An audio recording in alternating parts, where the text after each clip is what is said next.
नमस्कार। अंकिता हत्याकांड से पूरे देश में सनसनी मची हुई है और जैसे ही मामला आगे बढ़ रहा है तमाम राज भी गहराते जा रहे हैं, क्योंकि उत्तराखंड की आत्मा पर चोट पहुंची है और उत्तराखंड का जन जन आज सड़कों पर है जो अंकिता के लिए इंसाफ की मांग कर रहा है। लेकिन वो मुख्य राज क्या है उनके बारे में हम बात करेंगे और वो खास मेहमान कौन है जिसको अंकिता को परोसने की तैयारी चल रही थी, जिसको बचाने के लिए इस पूरी पटकथा को रचा गया। उस व्यक्ति को अभी तक भी शायद बचाया जा रहा है और ये सवाल इसलिए खड़े होते हैं क्योंकि आज हमारे पास कुछ ऐसे तथ्य भी हैं जिसकी जानकारी हम आप तक साझा कर रहे हैं, जो कि काफ़ी अहम है। दरअसल 28 अगस्त को जब अंकिता ने रिजॉर्ट ज्वाइन किया था उसके बाद वो अपने दोस्त से संपर्क में थी, आप सब जानते हैं। और उसके बाद क्या हुआ, लेकिन एक बार अंकिता जिक्र करती है कि किसी मेहमान ने, जो गेस्ट आया था होटल में, उसने अंकिता के साथ छेड़छाड़ की है और उस मेहमान का बचाव पुलकित ने ये कहकर किया था कि अतिथि ने शराब पी हुई है और उसकी नादानी समझकर उसको माफ कर दिया जाए। अंकिता उसको माफ कर देती है, लेकिन ये तमाम जानकारी वो अपने दोस्त से साझा कर रही थी। लेकिन यहाँ ध्यान करने वाली बात यह है कि 17 तारीख को जब उसके दोस्त से अंकिता बताती है कि कोई खास मेहमान के लिए उसको तैयार करने की तैयारी चल रही है और उसकी एवज में, एक्स्ट्रा सर्विसेज की एवज में 10,000 देने की बात की जा रही है, तो वो काफ़ी घबराई भी हुई थी और काफ़ी सहमी हुई थी। यानी कि पुलकित और स्टाफ के जो कुछ मेंबर थे, जिसमें कि जो 2 अलग अरेस्ट हुए हैं, शायद उनको ये अंदाज़ा हो चला है कि अंकिता उस व्यक्ति को पहचान चुकी है।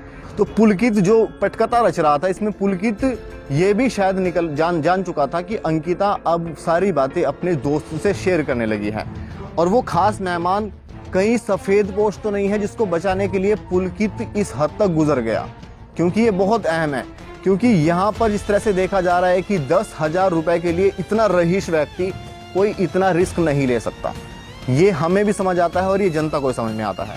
अब ये खास मेहमान के बारे में जिसके जिक्र किया था उसने अपने दोस्त से, ये सिर्फ एक चैट ही ऐसी थी कि जो अहम साबित हुई और उसके बाद इस पूरे मामले तक गहराई तक पहुंचा गया। लेकिन ये एक्स्ट्रा सर्विस, अभी भी यहाँ बहुत गौर करने वाली बात है कि जो एक्स्ट्रा सर्विसेज की बात की जा रही है जिस खास मेहमान के लिए, उसका नाम अब तक भी सामने नहीं आया है। और उससे पहले क्या उस गेस्ट की चहलकदमी वहाँ हुई थी, इसको हटाने के लिए पूरी डीवीआर को नष्ट किया गया सीसीटीवी कैमरे की। यहाँ गौर करने वाली बात है कि जिस तरह जब बात उसकी हुई अपने दोस्त से अंकिता की, तो उस वक्त वो इतनी घबराई हुई थी कि उसने अपने कर्मचारी को फ़ोन भी किया उसके बाद और अपना बैग ऊपर ले जाने के लिए किया।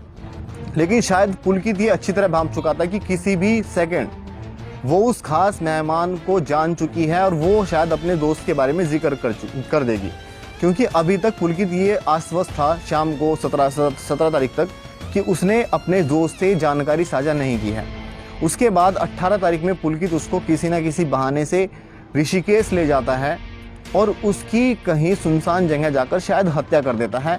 उस खास मेहमान की चहलकदमी जांच में सामने ना आ पाई, इसलिए सारे डीवीआर नष्ट किए गए। और सवाल ये भी है कि उसके बाद जिस तरह से जुडिशियल कस्टडी हुई और पुलिस कस्टडी रिमांड पर उसको नहीं लिया गया, क्योंकि पुलिस अधिकांश 14 दिन की जितने भी लाइमलाइट हो जाते हैं केस, जो मुख्य केस होते हैं और जिनमें वाकई में सबूत जुटाने की अहम ज़रूरत पड़ती है, उसमें पुलिस कोर्ट से आग्रह करती है कि वह पुलिस रिमांड चाहती है मुख्य अभियुक्त की और वो बढ़ाकर 14 दिन तक की हो सकती है।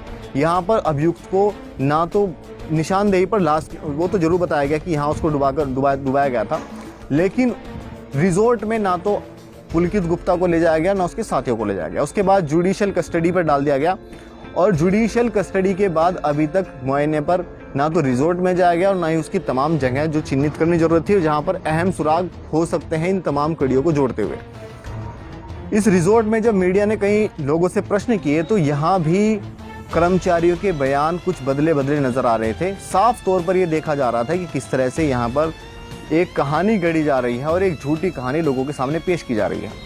अभी तक भी ये अंदेशा जताए जा रहे हैं, क्योंकि ये जो मामला है ये इतना गहराता जा रहा है कि अब नेशनल मीडिया में ये तैरने लगा है और पोस्टमार्टम रिपोर्ट में जो इंजरी सामने आई है वो भी इस बात की तस्दीक करती है। लेकिन ये यकीन करना मुश्किल है कि चीला रोड पर भी 10:30 बजे के आसपास अगर पहले उसके साथ मारपीट और गहरी चोट दी गई थी तो फिर वहाँ उसको किसने देखा क्यों नहीं?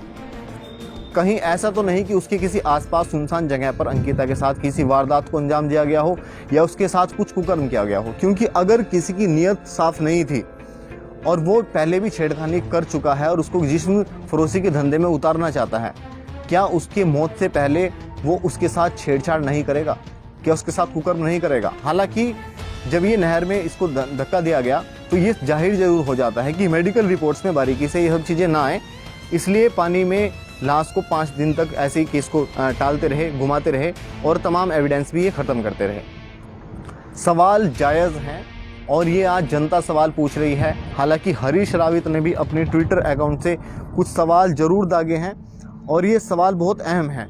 सवाल ये भी है कि अगर वहाँ पर बुलडोज़र चलाया गया तो वहाँ अंकिता के कमरे को ही क्यों तोड़ा गया? और रातों रात फिर उसके बाद डीएम भी इस मामले पर सामने आते हैं और डीएम ये साफ करते हैं कि उन्होंने बिल्डिंग तोड़ने का कोई निर्देश नहीं दिया गया। जहाँ सबूत जुटाने की और पुख्ता करने की जरूरत थी वहाँ सबूत नष्ट किए गए। और रिजॉर्ट बहुत मुख्य चीज़ है जहाँ पर तमाम राज दफन हो सकते थे, क्योंकि जिस खास मेहमान का जिक्र किया जा रहा है, मैं अभी भी कह रहा हूँ, उसकी चहलकदमी वहाँ जरूर रही होगी रिजॉर्ट पर, जिसकी चहलकदमी को छिपाया जा रहा है। और इस पर अब शायद जिस तरह से पुलिस दावा कर रही है कि गंभीरता से जांच चल रही है, लेकिन जुडिशियल कस्टडी तक सीमित रखना और पुलिस कस्टडी में ना लेना, ये कई सवाल खड़े करता है। इसमें हरीश रावत जो पूर्व मुख्यमंत्री है वो कई सवाल दागते हैं कि प्रशासन को मीडिया के सारे घटनाक्रम छपने के बाद भी अभियुक्त को गिरफ्तार करने में इतना वक्त क्यों लगा। और एक बात यहाँ जरूरी ये भी है कि यहाँ पर पटवारी जो है उस क्षेत्र का, जिस पर कि इंचार्ज था पुलिस का जो वहाँ पर होता है राजस्व व्यवस्था में, वो पटवारी हरिद्वार का ही है और वो विनोद आर्य परिवार का बेहद खास है। इसलिए उसके बीच में छुट्टी क्यों कर दी गई, ये प्रश्न भी इन्होंने हरीश रावत ने किया है। और इन्होंने ये भी कहा है कि अंकिता का शव खोजने में जो विलंब हुआ है वो साक्ष्य मिटाने की कड़ी तो नहीं है। अपराधी के कई अपराधों के साक्ष्य स्थल पर बुलडोजर फिराने और लोगों को आग लगाने के लिए उकसाने के पीछे कौन है और यह है कृत्य किसके हाथों में हुआ। ये वाकई में प्रश्न जायज़ है, क्योंकि जिस तरह से ये बुलडोज़र चला गया और ये डीएम ने इससे पल्ला झाड़ लिया कि हाँ उन्होंने कोई निर्देश नहीं दिए, ये वाकई में काफ़ी गंभीर है। और ये सबूत मिटाने की कोई साजिश तो नहीं है, जहाँ जब रिजॉर्ट को आग के हवाले भी किया गया और इस पर तमाम हमले हुए। जब चीला से दूसरा प्रश्न एक बार और कहते हैं, ये जो हरीश रावत जी हैं, ये एक प्रश्न और कहते हैं कि अभियुक्त पुलिस कस्टडी के बजाय जुडिशियल कस्टडी में भेजने का निर्णय किस स्तर पर लिया गया।